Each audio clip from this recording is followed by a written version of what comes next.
Bienvenue en salle Martha Cooper pour le cycle, la poursuite de ce cycle qui a été commencé hier sur le digital au cœur des défis RSE.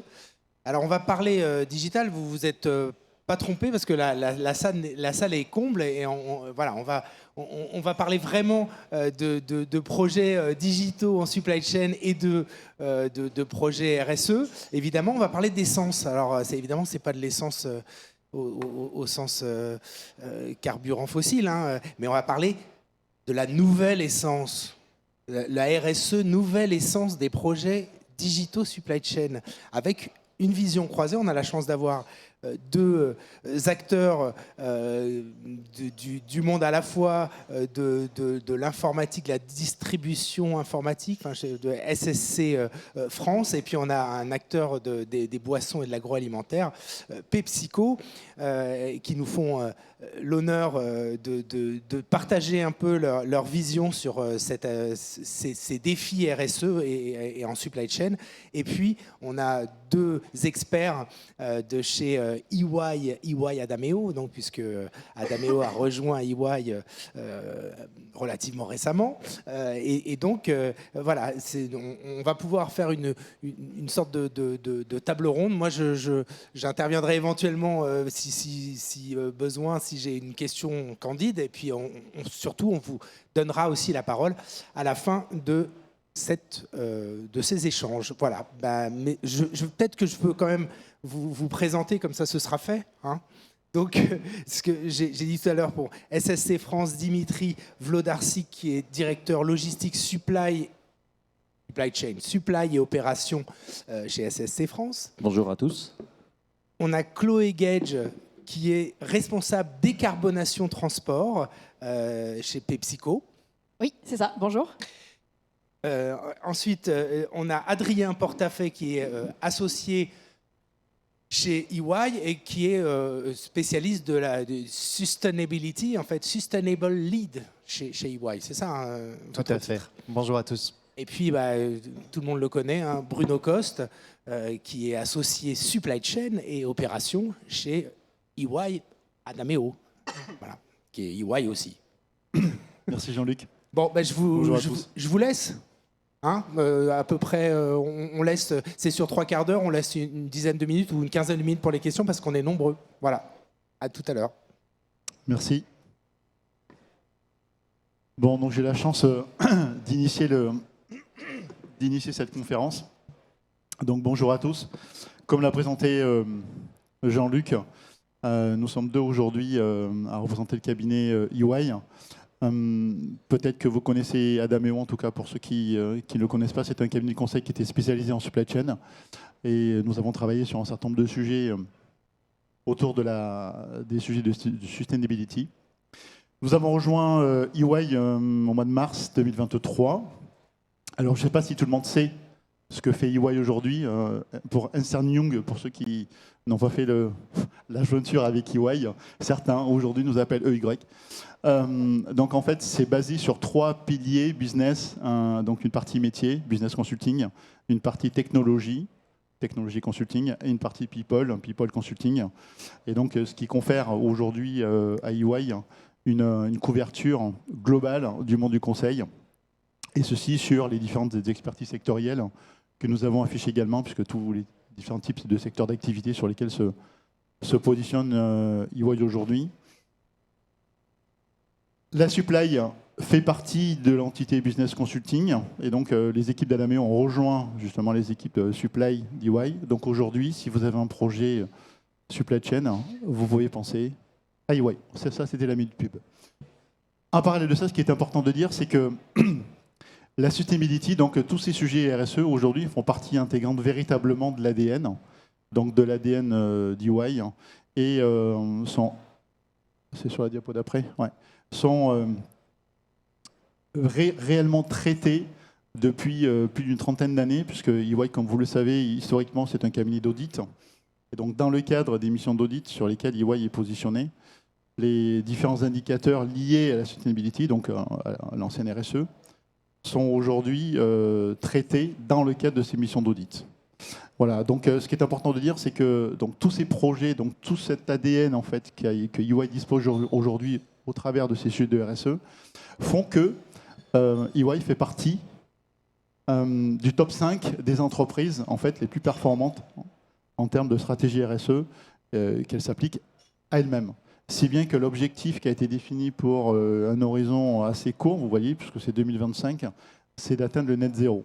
Donc, ce qui est plutôt extrêmement ambitieux pour une entreprise de la taille d'EY. Je rappelle, c'est à peu près 50 milliards d'euros à l'échelle du monde, c'est présent dans 120-130 pays. Donc, ouais, deux petits éléments. Le premier, c'est que je vous invite à aller découvrir ou relire un livre blanc que nous avons écrit sur la Green Supply Chain, il y a 2-3 ans, retrouvé sur le site internet, et auquel on fait référence un petit peu dans différents échanges qui vont suivre. Et le deuxième élément, on a énormément communiqué, donc si vous êtes passé au travers, surtout n'hésitez pas à revenir vers nous. EY a créé un lab au sein d'une entité qui a été reprise également il y a quelques mois en arrière, qui s'appelle Faber Novel, un lab dédié à l'innovation, et notamment sur les sujets de sustainability dans la supply chain. Donc ça, c'est plutôt pas mal. Donc ça veut dire, si vous avez envie de vous projeter dans 30 ans, si on ne fait rien aujourd'hui, et de pleurer à l'issue, dans un environnement assez, comment on dit, vivant, c'est quelque chose qui, je pense, qui mérite d'être testé. Et donc, on invite nos clients justement à se projeter dans 30 ans et en se disant qu'est-ce qui se passe si je fais rien et qu'est-ce qui se passe si je fais un petit peu. Et si tout le monde fait un petit peu, peut-être que les choses vont changer drastiquement. Et c'est ce qu'on essaie de symboliser dans ce petit film 360. Je continue. Vas-y, Adrien. Et j'ajouterais, ce lab, c'est un outil très intéressant qui nous permet de faire venir tout un écosystème. On a déjà des directeurs supply chain qui viennent pour rencontrer un écosystème de scientifiques, d'experts de la sustainability pour comprendre un peu mieux quelles sont les implications, notamment du changement climatique, mais pas que, et pour identifier les opportunités de transformation. Pour remettre un peu de contexte sur le développement durable, alors on peut se dire que ça fait quand même pas mal d'années qu'on nous dit que le climat c'est un vrai danger, c'est même une réalité là depuis quelques années, depuis cet été, et pourtant les acteurs économiques dans la supply chain, mais pas que, ne voient pas vraiment de transformation réelle s'opérer.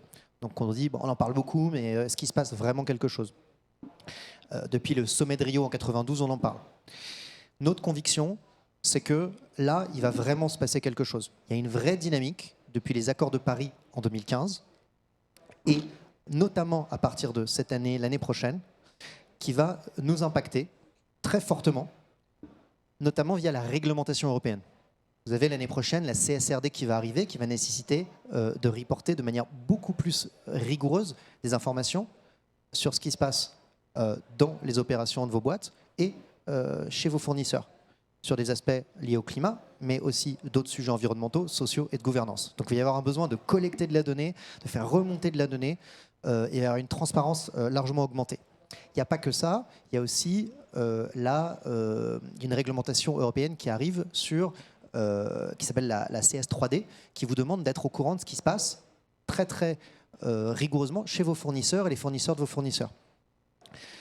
Il y a aussi les crédits carbone européens, qui étaient relativement peu chers jusqu'à maintenant, qui ne s'appliquaient que aux industries lourdes. Ces crédits carbone, ils vont s'appliquer à horizon 2027-2028 à pas mal d'autres secteurs, dont les transports. Et le prix du crédit carbone va augmenter. Donc toutes ces choses-là, ça va venir impacter la façon dont vous travaillez, le coût de vos opérations de manière très importante si vous n'avez pas préempté la situation, si vous n'êtes pas déjà transformé en connaissance de cause.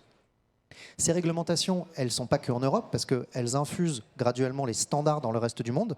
Et puis, les réglementations européennes vont aussi essayer d'empêcher un contournement. Donc, il y a quelque chose qui s'appelle le CBAM, qui va mettre des droits d'import pour qu'on ne puisse pas travailler avec des fournisseurs qui sont très carbonés à l'extérieur de l'Europe.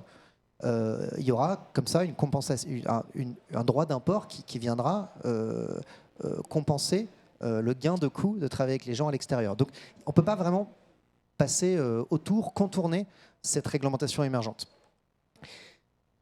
Donc ça arrive pour de vrai, enfin, ça va vraiment impacter la supply chain ainsi que tous les métiers de vos entreprises. C'est pas que la réglementation en fait. Il y a aussi les investisseurs qui mettent de la pression.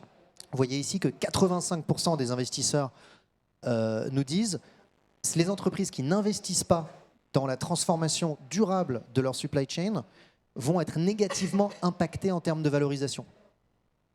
On a bien entendu les employés qui disent de plus en plus, la nouvelle génération, moi je ne veux pas travailler pour des boîtes qui ne sont pas mobilisées sur ces sujets-là. Et puis les concurrents. En fait, si vous êtes dans une boîte où vous avez le sentiment qu'on ne se saisit pas du sujet dans la supply chain, eh ben, vous faites déjà partie de la deuxième moitié. Donc il y a à peu près la moitié des gens qui nous disent, on a fait un sondage, je vais en parler un peu plus, on se bouge déjà. Donc les acteurs de la supply chain sont en train de se mobiliser et on va en avoir des excellents exemples dans un instant. Alors je prends 2 minutes pour vous parler d'un sondage que EY Adameo a fait cette année, donc très récent, auprès de directeurs supply chain. Donc c'est un retour du terrain pour comprendre un petit peu qu'est-ce qui se passe en termes de transformation durable dans la supply. Alors ce qu'on nous dit, c'est qu'il y a un certain nombre d'obstacles à la transformation. Des obstacles qui sont très retrouvés et d'autres un peu plus polarisés, d'autres qu'on ne trouve que dans certaines boîtes. Donc ce qu'on retrouve partout, c'est que ça représente un coût. C'est que le retour sur investissement est trop long terme ou trop faible. Ça, c'est une barrière qu'on retrouve à peu près chez tout le monde. Ce qu'on retrouve chez certains des directeurs supply chain, c'est des problématiques de travail en collaboration avec soit les fournisseurs, soit les clients. Être un peu dépendant des autres acteurs de la chaîne et d'être un peu contraint dans ce qu'on peut faire. Et le dernier type de problématique qu'on retrouve chez certains d'entre eux, c'est un sujet d'embarquer la direction ou d'embarquer les équipes. Donc ça, c'est les obstacles clés, si je vous les résume en 3 grands points. En termes de motivation, parce que les gens nous disent, à 43%, on se bouge déjà. Donc, qu'est-ce qui les motive? C'est avant tout une question de réduction des coûts. Avant tout une question de réduction des coûts et de conformité. Mais on a quand même à peu près la moitié des gens qui nous disent, non, c'est aussi une opportunité de créer de la valeur. C'est aussi une opportunité de créer de la valeur. Et nous, c'est notre conviction. C'est qu'on pense vraiment que si les responsables supply chain prennent les devants, ce n'est pas juste une réduction des coûts, une réduction des risques. C'est aussi une opportunité d'améliorer la résilience, d'améliorer l'innovation, de créer un avantage compétitif par rapport aux concurrents. Donc on pense que ça, c'est très important à garder en tête. Et je laisse un mot de la fin sur cette section à Bruno, sur nos grandes convictions là-dessus. Voilà, donc tout ça, ça illustre un petit peu notre pensée et nos convictions autour de ces différents sujets. Comme l'a évoqué Adrien, en fait, on se rend compte qu'aujourd'hui, on prend la RSE comme étant une contrainte. Donc on est obligé, les lois sont là pour nous obliger justement à mettre en place un certain nombre de choses et les auditeurs vont être là derrière pour aller vérifier. Voilà, donc ça c'est un vrai sujet. Le premier point, c'est changer de mindset. En fait, on a besoin d'avoir, et on va l'illustrer tout de suite après, en fait, on a besoin d'avoir un mindset qui soit orienté sur ce type de sujet et non pas que ce soit une décision qui soit contrainte par les lois. Donc ça, c'est un premier élément qui est fondamental. Et on ne va pas citer de nom de société, mais il y a énormément de sociétés qui ont engagé déjà ce type de réflexion depuis 15, 20, 30 ans à l'échelle internationale, à l'échelle européenne. Et je pense que c'est un sujet fondamental, changement de mindset. Deuxième point, c'est qu'en fait, il faut que une démarche RSE doit s'intégrer dans une démarche de stratégie d'entreprise. Si vous concevez vos produits dans un autre pays du globe qui est très éloigné, vous assurez 80% de vos coûts, de votre empreinte carbone est assurée par cette conception-là. Donc si vous réfléchissez, peut-être une stratégie un petit peu différente et concevez vos produits directement de façon beaucoup plus proche, évidemment, vous intégrez des sujets RSE dans votre stratégie d'entreprise. Donc c'est une stratégie RSE ne peut pas s'appliquer indépendamment d'une stratégie d'entreprise. Troisième élément, c'est qu'une stratégie RSE ne se réduit pas simplement à une réduction d'empreinte carbone. On en parle énormément d'empreinte carbone depuis ces dernières années. Ça faisait un peu bullshit jusqu'à il n'y a pas très longtemps, faut se l'avouer. Donc tout le monde essaie de faire un petit peu. Mais finalement, une stratégie RSE, ce n'est pas simplement réduire son empreinte carbone, en tout cas en calcul de décarbo. Il y a des sujets RH, il y a des sujets, comme je l'ai dit auparavant, de conception.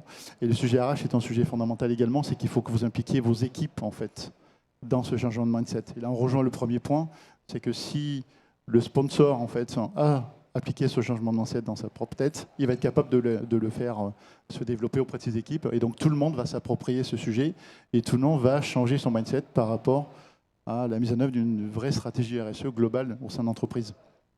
Et enfin, on ne peut pas faire ça tout seul. Ça veut dire que si nos fournisseurs, voire même les fournisseurs de nos fournisseurs ne font pas cet effort, beaucoup se disent à quoi bon le faire nous-mêmes. En fait, il faut qu'on commence, il faut qu'on soit modèle. Donc commençons à le faire nous-mêmes, et puis petit à petit, on va demander à nos fournisseurs de le faire, et puis aux fournisseurs de nos fournisseurs de le faire. Et le fait que cet écosystème petit à petit s'étendre va faire que cette vision et ce changement de mindset va s'opérer petit à petit, en fait. Ça me fait penser souvent aux dominos. On passe sa vie à poser des dominos, et puis dès que le premier tombe, tous les autres tombent. Et en fait, c'est à peu près la même image en fait, qu'on pourrait appliquer par rapport à ce type de sujet. Voilà, donc je vais laisser la main maintenant à deux cas clients qui, vous allez le voir, ont déjà intégré ce type de sujet dans leur mindset depuis un bon nombre d'années. Merci Bruno. Moi j'ai l'exemple du colibri, pas du domino. Je trouve que c'est plus poétique ce début d'après-midi. Bonjour à tous. Juste pour présenter SCC France, parce que ce n'est pas forcément une entreprise très connue, parce qu'on évolue 100% dans le monde du B2B. SCC France est une entreprise qui distribue des services et du matériel informatique. Donc si jamais pour vous, l'informatique c'est un irritant, n'hésitez pas à donner mes coordonnées à votre DSI. Parce qu'à un moment donné, nous sommes vraiment une pléthore de services dans ce monde-là. Je voulais introduire le sujet par une petite cartographie. La RSE chez SCC France, ce n'est pas quelque chose de nouveau. Vous n'êtes pas sans savoir que dès qu'on parle d'informatique, on parle de produits qui ne viennent pas forcément de France, en tout cas tant que le législateur n'aura pas favorisé l'implantation de production de microprocesseurs en France. Donc on a une appétence historique sur le fait de dire prenons soin de notre environnement car nous travaillons des produits qui sont pleins de carbone quand on essaye de les vendre. 4 dimensions chez nous, éthique et conformité, sociale, environnement, économie et achat. Bien entendu, on challenge nos fournisseurs. Bien entendu, tout ce que vous disiez est parfaitement vrai. Sur les aspects sociaux, on a une entreprise adaptée qui se situe dans le centre de la France à Montluçon qui emploie 70% de collaborateurs à situation de handicap pour valoriser notre offre. Mais si je me mets en résonance par rapport à ce que vous avez évoqué, moi je voulais surtout faire le témoignage de 2 offres, on peut appeler ça comme ça. Le RSE, il ne faut pas que ça reste des belles incantations. Pourquoi ? Parce qu'en fait, ceux qui vont nous permettre de gagner ces challenges-là, ils sont au quotidien sur nos sites logistiques, ils sont au quotidien en contact avec nos clients. Et moi, ce qui m'importe énormément dans l'approche, en tout cas que j'aime apporter, c'est comment on peut arriver à trouver des quick wins qui permettent de donner du sens à ce que c'est que la RSE pour les équipes. J'ai illustré avec toute une démarche qui a été menée au sein de SCC France pour supprimer complètement le plastique. C'est une certitude que l'on a de dire, à l'heure actuelle, c'est une dimension qu'il faut qu'on instruise. Et comment finalement, de quelque chose qui peut paraître coûteux, de se dire on passe tout en emballage green, etc., on en fait une vraie valeur ajoutée pour nos clients. Pourquoi je dis ça ? Parce que nos clients, actuellement, on évolue principalement dans le secteur public et dans, on va dire, le grand milieu des affaires, mettent dans leurs appels d'offres des critères de notation sur les dimensions RSE qui sont maintenant pratiquement plus importants que les réponses techniques ou tarifaires que l'on doit leur fournir. C'est-à-dire que c'est un vrai enjeu. Et si à un moment donné, on n'est pas sur des quick wins et des solutions très pragmatiques permettant de valoriser et de réduire notre impact au quotidien, on n'est plus crédible vis-à-vis de ce client. Et on a des acteurs qui sont beaucoup plus petits et qui sont beaucoup plus malins, beaucoup plus agiles que nous. Un petit peu comme, je vais comparer, on parle de digitalisation, mais dans le monde du WMS, du TMS, on voit apparaître plein de solutions digitales qui sont beaucoup plus agiles que les majors du secteur. Mais j'allais dire, c'est exactement la même chose. Un acteur comme SCC France, si à un moment donné on n'est pas dans des solutions pragmatiques, typiquement travailler nos emballages, supprimer le plastique, faire du scotch en colle de maïs avec du papier recyclé, etc., à un moment donné on va être hors jeu, on ne va pas s'en être rendu compte. Donc c'est comment on peut matérialiser des petits quick wins qui permettent de se dire j'avance dans une démarche RSE et je crée une espèce d'effet domino, pour reprendre ton expression, au sein des équipes pour qu'elles nous amènent de sens. Et le deuxième aspect que je voulais illustrer, c'était cette notion de cycle de vie. Il y a quelques années en arrière, acheter une voiture, c'était la solution. La louer maintenant, ça paraît plus du tout choquant pour personne. Et bien, c'est la même chose dans notre domaine informatique. C'est comment on pense nos offres, comment on envisage de se resservir de la matière plutôt qu'à nouveau d'en recréer, etc. Et là, quand on parle de supply chain, c'est vraiment quelque chose qui transforme nos métiers. Plutôt que d'être simplement approvisionneur, distributeur et de livrer et de ne plus faire vivre le produit derrière, c'est comment on développe des capacités de récupération, comment on développe des capacités de repréparation, des capacités d'emballage. J'ai un exemple que j'ai donné en préparant la conférence. Il y a 15 ans en arrière, quand quelqu'un recevait un PC recyclé dans son entreprise, il avait tendance à tomber un peu plus vite que le PC neuf. Parce qu'il se disait, si je le fais tomber, j'en aurai peut-être un neuf à la place. C'était quelque part pas du tout valorisant d'avoir un PC de seconde vie. Et ben nous, on fait le pari chez SCC de se dire à un moment donné, peut-être que demain, ça sera la personne à la mode qui aura le PC de seconde vie parce qu'il aura compris la démarche. Mais pour comprendre la démarche, ça nécessite de l'expliquer, ça nécessite d'être en capacité de la produire, ce qui est parfaitement en résonance avec le thème du jour. Parce que qui dit produire des offres avec des cycles de vie dans un monde IT où on va parler de cybersécurité, on va parler de sécurisation des data, on va parler de toute cette dimension-là, à un moment donné, il faut savoir exactement où se trouvent nos assets en permanence, quand est-ce qu'on les récupère, quelle traçabilité on opère. Et donc là, moi, je suis en recherche de solutions à mettre en place pour des tours de contrôle, pour des suivis, etc., pour s'assurer qu'en permanence, les parcs informatiques que l'on pilote sont les mieux possibles. Je veux juste conclure, parce qu'on a la chance d'avoir un partenariat avec les Jeux Olympiques de Paris 2024 qui, je l'espère, seront une fête en France l'année prochaine. Et c'est ce qui a séduit notamment l'organisation des Jeux Olympiques, parce qu'on parle d'empreinte, et notre capacité, notre force de frappe à pouvoir dire on utilise, finalement, on ne paye et on ne gaspille que l'usage du produit qu'on a besoin d'en faire. C'est vraiment quelque chose qu'ils ont apprécié dans la notion d'héritage. Donc je vous le confirme, l'ensemble du parc informatique des Jeux Olympiques qu'on va leur fournir reviendra et on le ventilera effectivement sur notre lieu. Voilà en termes de témoignage ce que je voulais apporter. Bonjour à tous. Donc moi, je vais vous parler un petit peu de PepsiCo. Donc ça va commencer un petit peu. On a développé un programme qui s'appelle PEP+, qui est sorti l'année dernière. Et ce programme va regrouper toutes les typologies d'actions qu'on va mettre en place afin de réduire nos émissions carbone. Donc, comme vous pouvez voir, on a en première partie l'agriculture. Alors, ce que vous savez peut-être un petit peu moins, c'est que PepsiCo est très connu pour son Pepsi. Donc, dans l'agriculture, on va retrouver des produits, des matières premières, il va y avoir le sucre. Par contre, on est un petit peu moins connu pour nos chips Lay's. Donc, c'est là où l'agriculture a une énorme part. On produit énormément de pommes de terre qu'on envoie vers nos usines et qui deviennent par la suite des chips. Donc, il y a tout ce pôle agriculture qui est aujourd'hui notre premier émetteur d'émissions, sur lequel il y a un travail qui est fait avec les agriculteurs. Il y a des programmes qui sont développés par PepsiCo pour aller les sensibiliser et potentiellement même les accompagner dans la manière dans laquelle ils vont produire pour réduire leur utilisation de l'eau, des énergies, etc., etc. Ensuite, on va avoir une partie qu'on appelle choix positif. Donc là, ça va être vraiment sur la partie fournisseur ou comment on va sélectionner les fournisseurs avec lesquels on va travailler. Donc pareil, il va y avoir les agriculteurs, mais là-dessus, on va pouvoir aussi aller retrouver les embouteilleurs avec lesquels on travaille. Toutes les usines ne sont pas des usines PepsiCo. Et les transporteurs avec lesquels on va travailler. Donc vraiment tous les fournisseurs tout au long de la chaîne. Et enfin, on va retrouver la chaîne de valeur positive, donc qui est celle sur laquelle je vais m'attarder, parce que moi je travaille dans l'équipe transport, donc c'est là où je vais avoir le plus d'exemples à pouvoir vous donner pour vous montrer un petit peu ce qui a été mis en place. Et donc dans la chaîne de valeur positive, on va retrouver aussi bien la partie emballage, parce que donc on a des vrais défis sur les emballages aujourd'hui. On a transformé tout le PET qui sert à la fabrication de nos bouteilles, qui aujourd'hui est passé en RPET, enfin qui est passé l'année dernière en RPET. Exactement, c'est du plastique recyclé. C'est une vraie décision d'entreprise parce que c'est un investissement. Le plastique recyclé coûte plus cher que le plastique standard. Et malgré l'inflation, c'est quelque chose que l'entreprise a souhaité conserver pour les années à venir. Donc la partie emballage, les bouchons, on va retrouver aussi dedans les bouchons solidaires. Il y a un vrai travail également pour les emballages de chips avec des emballages aujourd'hui qui sont fabriqués à partir de matières végétales.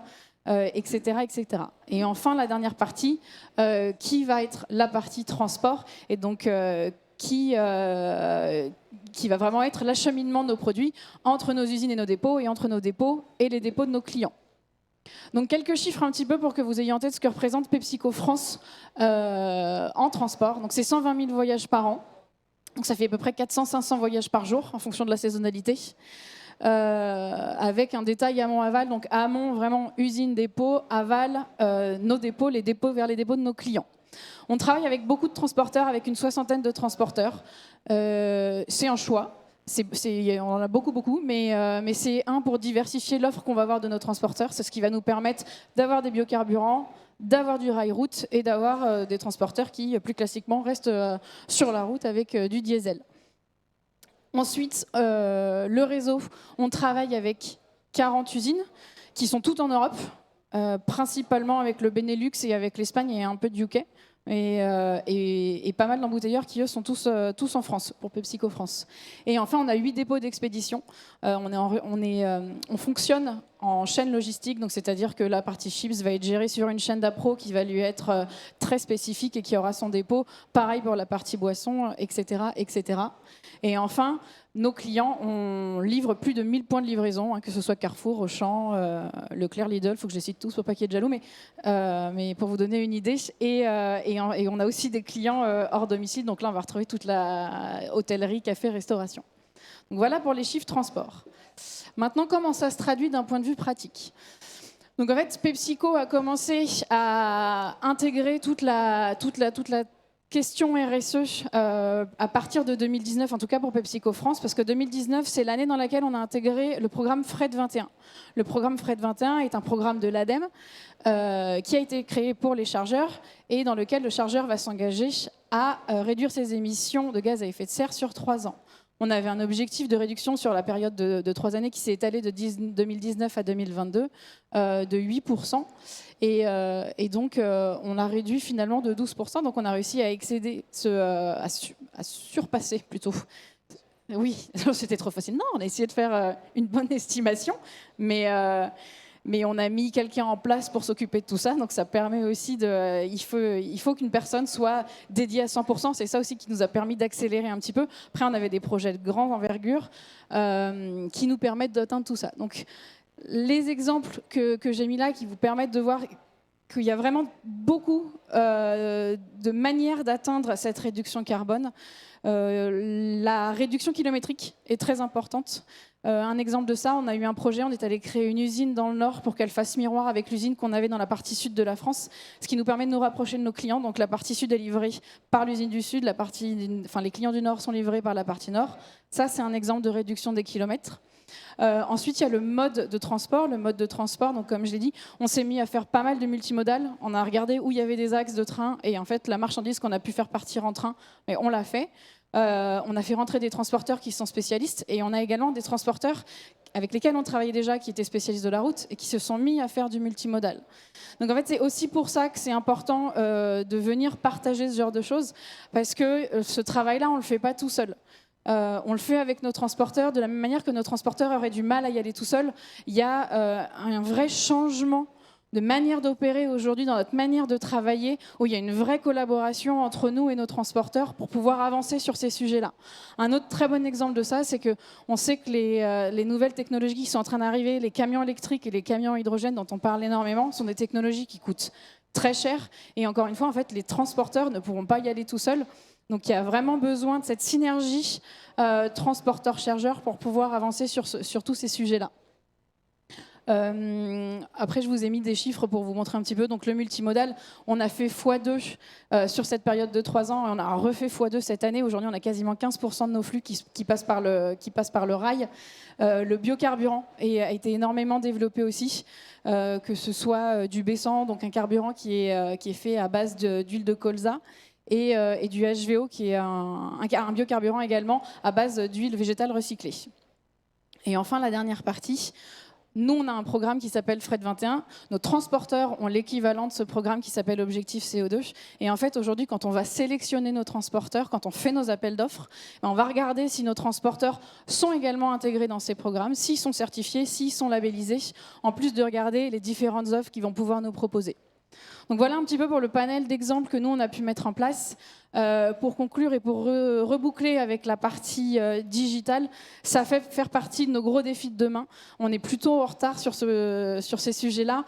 Aujourd'hui, il y a malheureusement encore beaucoup de mesures d'émissions qui sont traitées par des fichiers Excel. Ça marche très bien, mais c'est très très manuel.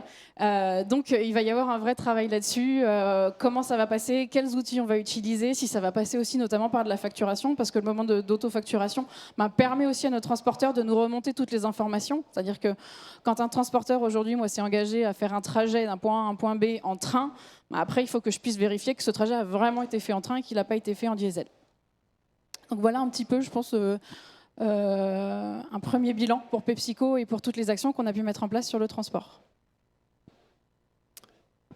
Merci beaucoup à vous quatre, parce que c'est vrai qu'on touche du doigt quand même des efforts en matière de RSE. Alors c'est vrai qu'on n'a pas forcément parlé beaucoup du digital. Nous, c'est vrai que c'est l'angle qu'on a choisi aussi, parce que sur Supply Chain Event, il y a beaucoup d'outils digitaux. Alors digital, ça ne veut pas forcément dire outils d'ailleurs. Il y a aussi des process, il y a aussi des people, on va dire.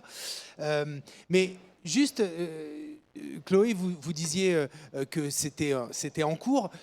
Si on se projette un peu, de quoi on a besoin en termes d'outils? Est-ce que, là je pensais sur Fred 21, j'imagine que alors c'est jamais facile, mais les premières années, on arrive à baisser les émissions carbone de 12, de 20%, etc. Et puis après, j'imagine que on va faire des choix.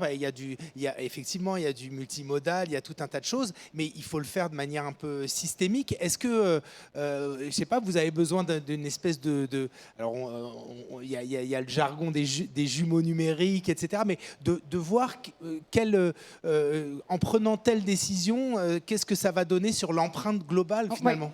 Mais tout à fait. Et en fait, c'est aussi pour ça que la digitalisation va être importante, parce que, ça va nous permettre de mieux mesurer. Comme on l'a dit au début, on sait qu'il y a toute une histoire de rapports qu'il va falloir que les entreprises fassent. Il y a la taxe carbone qui arrive, on va le mesurer. Comment on le mesure? Comment on est sûr que les chiffres qu'on donne, ils vont être bons? C'est des réponses qu'on n'a pas du tout aujourd'hui. Et après, en fait, pour cette partie de digitalisation, là où c'est important, c'est qu'en effet, quand il y a des décisions qui sont prises aujourd'hui, moi, un de mes buts, c'est que quand on a un projet, il y ait à chaque fois l'impact carbone qui est lié avec. Et en ayant les outils qui permettent de calculer ça rapidement, aujourd'hui, c'est aussi plus facile d'avoir. Il y aura le financier, évidemment, mais à côté, il y aura les émissions aussi pour voir, en fait, de changer une chaîne d'appro et d'aller produire à un endroit plutôt qu'à un autre. Potentiellement, ça peut faire gagner un peu d'argent. Et en fait, en réalité, on va émettre beaucoup plus. Quand il y aura une taxe carbone, du coup, on gagnera peut-être pas tant d'argent. Donc, en effet, ça va participer à tout ça.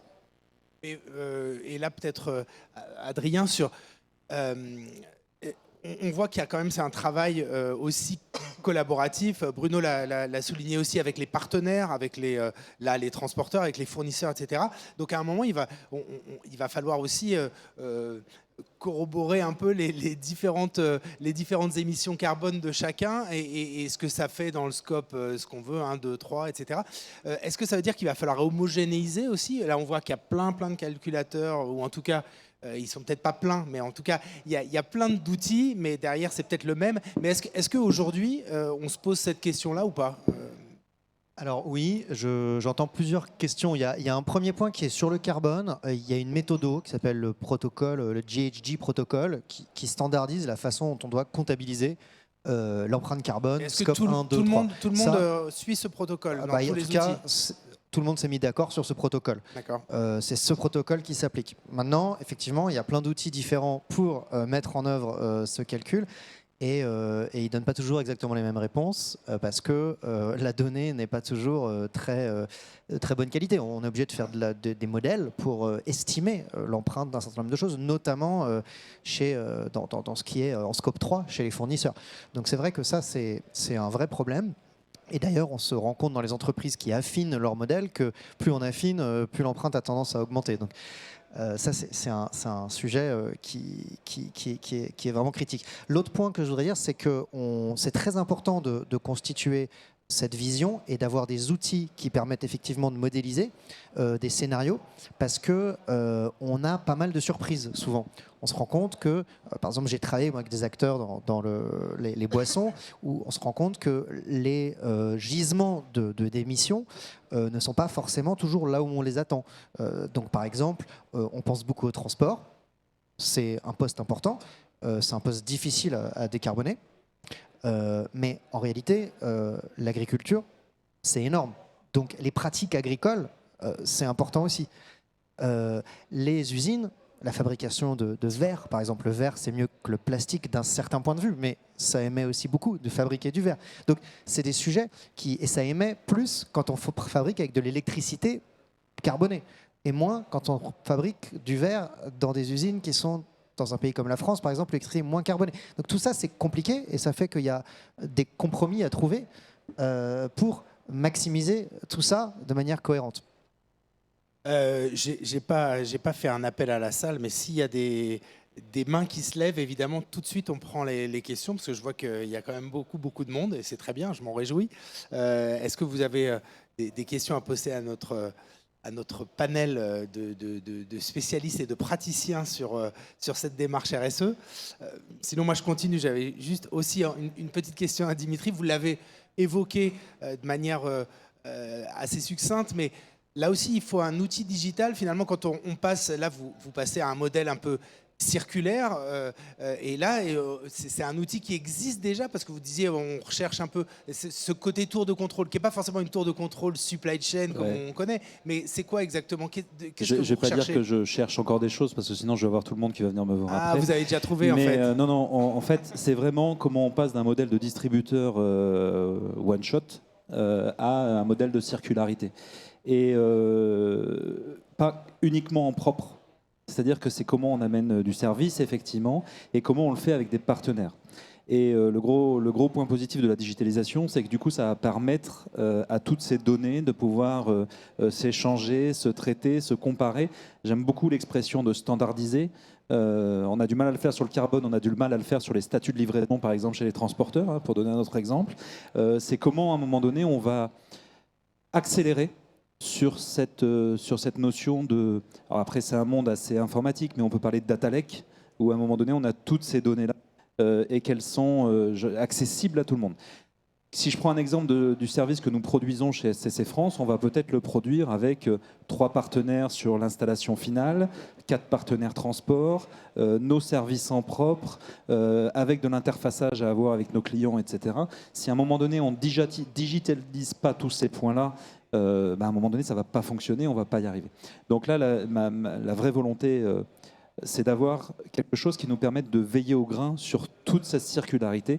C'est une notion de tour de contrôle. Là, pour Bien sûr. Et c'est une notion de tour de contrôle. Alors, on trouve des choses, bien entendu, sur le marché. On en a échangé avant en préparant cette réunion, cette table ronde. Mais on n'a pas encore le modèle idéal, nous, d'instruire tous les champs nécessaires pour le bon fonctionnement. Dernier exemple, si je peux me permettre pour illustrer. Moi, mes clients me disent, quand je te choisis tel PC plutôt qu'un autre, j'aimerais bien que tu me dises l'empreinte carbone finale de ce poste quand il sera utilisé par mon collaborateur chez moi.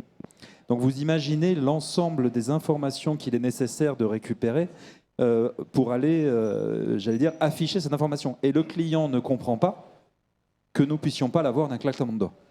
Voilà. Donc c'est à nous de trouver cette réponse-là, et elle est dans la digitalisation forcément. Et en fait, elle est dans le changement de mindset qu'on évoquait tout à l'heure. C'est-à-dire qu'il faut réfléchir écosystème. Il faut arrêter de réfléchir pour soi-même, en fait. Et à partir du moment où on réfléchit écosystème, on partage sa data. Et la problématique, en fait, de ces dernières années, c'était déjà, il fallait créer la data, donc il faut avoir les outils pour créer la data. 2, il fallait analyser cette data, ça c'est plutôt récent. Et 3, il faut la partager. Et en fait, quand on voit le temps qu'on a mis pour accepter le SaaS, donc être capable d'héberger sa data dans un autre pays potentiellement, voire même en Europe, voire même en France, mais pas chez soi, j'ose pas imaginer le temps qu'il va nous falloir pour être capable de partager des datas qui nous permettent derrière de mutualiser le calcul de cette empreinte carbone. Mais alors comment on fait? Est-ce qu'il faut accélérer? Comment on fait? De toute façon, on va pas. Déjà, je pense que les lois vont aider en cela. D'accord. Le fait que, hélas, le Covid, il y a eu des moins, mais il y a aussi des plus. Je pense que des projets de digitalisation sur ces 3-4 dernières années, on n'a jamais eu autant, véritablement. Donc ça veut dire que tous les outils, petit à petit, se sont mis en musique. Mais maintenant, il faut passer le cap d'après, il faut partager sa data, il faut accepter de travailler en écosystème. Et tant qu'on ne partagera pas cet écosystème, ses propres data au travers de son écosystème, on aura des indicateurs qui vont remonter qui seront différents les uns avec les autres.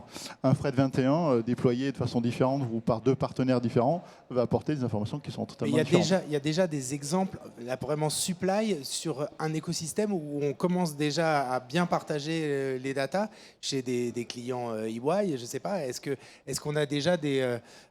alors, à part nos deux invités, mais ce que je veux dire, est-ce que là, il y a vraiment un peu comme à l'époque, le Zara a été mis en exemple de la fast fashion, là, il n'y a pas un exemple de la green fashion sur cette partie écosystème. C'est récent aujourd'hui, mettre en place une vraie stratégie RSE, c'est récent.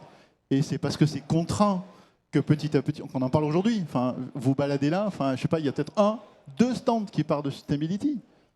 Voilà, donc hors taxe ou TTC, je sais pas. Mais donc c'est récent, donc ça veut dire qu'il faut que ça rentre dans l'intellect, il faut que petit à petit les gens s'approprient, que les gens se parlent, qu'il y ait un changement de mindset qui s'opère véritablement, que les partenaires se parlent, que tout le monde joue le jeu. Et il va falloir un peu de temps. Donc aujourd'hui, concrètement, on n'a pas d'éléments, enfin on n'a pas de projets, peut-être toi Adrien, mais de projets globaux qui permettent d'avoir cette exhaustivité en fait au sein de la RSE sur une vraie stratégie RSE. Ce qu'on voit, c'est quand même des secteurs qui se mettent autour de la table pour discuter de la transfo durable. On a par exemple dans la mode, Zara, il y a une table qui s'appelle le Fashion Pact, où il parle de cette transformation. Si on parle des acteurs alimentaires, tout ce qui est autour de l'agriculture, il y a une initiative qui a été portée notamment par pas mal de groupes français qui s'appelle OP2B. Il y a un certain nombre d'initiatives et elle parle beaucoup de la supply chain parce que les impacts sur le carbone, mais pas que, sont beaucoup en amont, en dehors des opérations. Donc oui, il y a des choses qui se structurent plutôt par secteur, parce qu'il y a besoin de travailler de manière pré-compétitive pour aller voir avec une seule voix les fournisseurs et leur présenter dans quelle direction on veut évoluer et comment on change les règles du jeu. En fait, si on ne change pas les règles du jeu, si chacun demande des efforts qui ne sont pas à l'autre et que c'est des choses différentes, si chaque acheteur demande des choses différentes à son fournisseur, on ne s'en sort pas, quoi. Est-ce que je peux juste faire rêver un peu parce que globalement, on est tellement si souvent considérés comme des centres de coûts que là, pour une fois, en plus, on a de la valeur ajoutée à proposer pour transformer l'offre. Et c'est bien le sujet que j'essayais de dresser comme portrait, c'est de se dire il y a des solutions qui sont accessibles. Et quand les commerciaux les voient, ceux qui vendent, j'allais dire, la valeur ajoutée de l'entreprise, ils disent ouais, c'est chouette. Et ça correspond à une tendance de marché, ça correspond à une orientation. Bien entendu, il ne faut pas faire n'importe quoi. Mais on est tellement considéré comme centre de coût que là, pour une fois, chopons le green dans tous ses sens pour, à un moment donné, porter la valeur ajoutée de la supply chain et démontrer qu'on est en mesure d'apporter du sens à nos entreprises. Voilà. C'est plus de mon côté, excuse-moi, mais papillons... Et embarquons avec nous les DAF. Absolument, absolument, absolument. Bon, alors, mais ils vont être convaincus par le législateur, j'en suis sûr. Est-ce que dans l'assistance, vous êtes prêts à ce changement de mindset? Est-ce que vous avez des questions? Il reste encore il reste encore 1 ou 2 minutes. Est-ce que ça vous évoque des choses où finalement tout le monde est prêt à ce changement? Il n'y a aucun souci au niveau de la supply. Ah, si, c'est pas un souci, là, c'est une question. Vous allez avoir le micro. Vous pouvez vous présenter. Bonjour, je suis David Brambouillant, je suis directeur des études Supply Chain et Achat de PPA Paris. Et en fait, moi je vous écoute avec beaucoup d'intérêt et nous essayons d'enseigner à nos élèves comment la dimension RSE peut être facteur de profitabilité des entreprises et pas uniquement facteur d'ennui. Le seul réserve que j'entends, c'est que je me dis qu'on a peut-être une nouvelle bulle système où la solution c'est des projets de monstres, de systèmes d'information. Et puis on risque de se noyer dans un nouveau mer houleuse de data si on n'est pas capable de se mettre d'accord sur des facteurs de simplification de la chose et de modélisation de l'empreinte carbone et en fait de l'impact PPP, puisqu'il y a les triples dimensions à prendre en compte aussi. C'est-à-dire, après le gueule de bois ERP, on risque de prendre une nouvelle gueule de bois, mais cette fois-ci, ERP, RSE. Question, Bruno, sur cet aspect d'aller trop dans le contrôle digital et finalement comment on arrive à une simplicité dans ce domaine-là. Je dirais que il y a beaucoup de startups qui se sont créées autour de la traçabilité, en fait. Et je ferais peut-être le parallèle par rapport à ce type de sujet. Donc, on ne va pas reconcevoir un nouvel ERP. Je ne pense pas que les sujets RSE soient des sujets demain de ERP. Je pense que ce sont plutôt des sujets qui vont rejoindre un petit peu ce qu'on a fait sur la traça. C'est-à-dire que petit à petit, on a créé la data.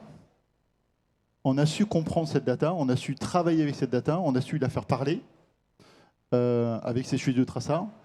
On a su rajouter de l'IA, donc rajouter un peu d'intelligence, donc rajouter des éléments extérieurs en fait, à cette data pour l'enrichir et pour être capable de prendre des décisions. Donc je pense, en tout cas j'espère, que les sujets RSE de demain vont être similaires en fait, à ces sujets de traça. C'est-à-dire que la génération de l'empreinte carbone est déjà faite dans les outils, normalement. Elle est déjà captée dans les outils.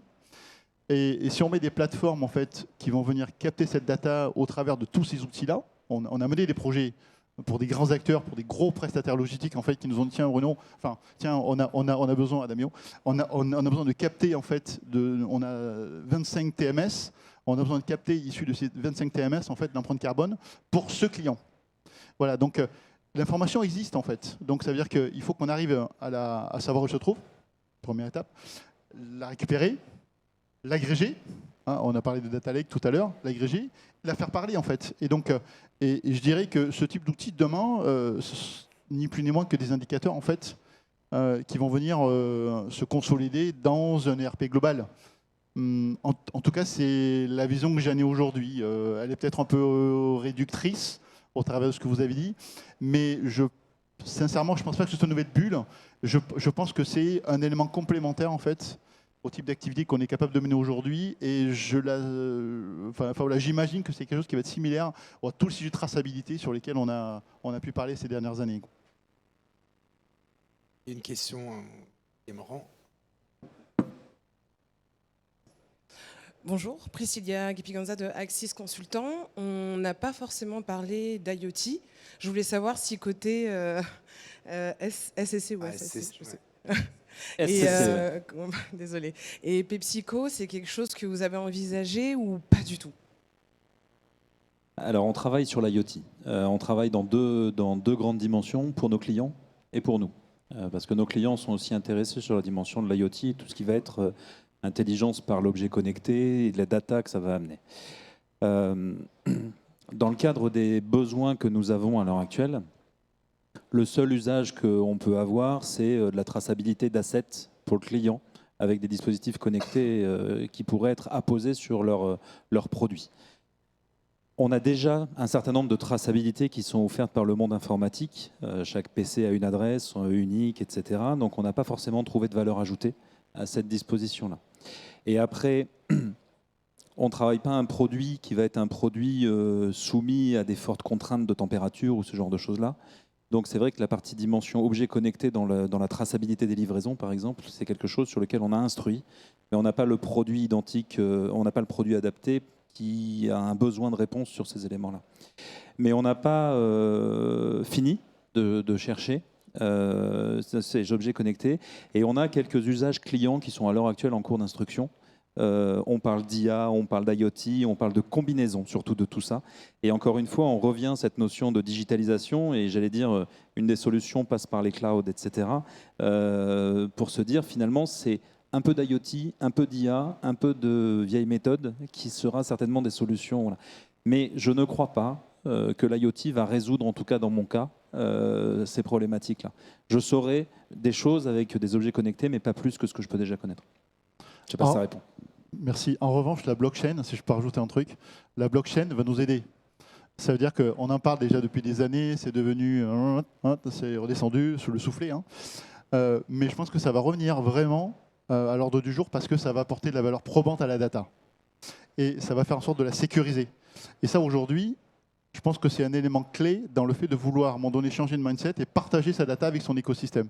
À partir du moment où on va rajouter de la sécurisation au travers de la blockchain, ben, petit à petit, je pense que ça va ouvrir les mindsets. Et j'ose espérer, en tout cas on travaille là-dessus, que les écosystèmes s'ouvrent de par le fait que cette data sera sécurisée et instruite dans la blockchain de façon à ce que personne ne puisse après la capter de façon malveillante.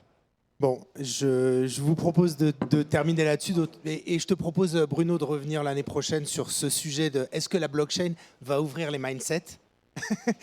Merci beaucoup. Ah, oui, non, mais... pas du Pardon. tout, c'était juste pour pas vous dire que je vous avais oublié, mais nous on va être plutôt en retard là-dessus.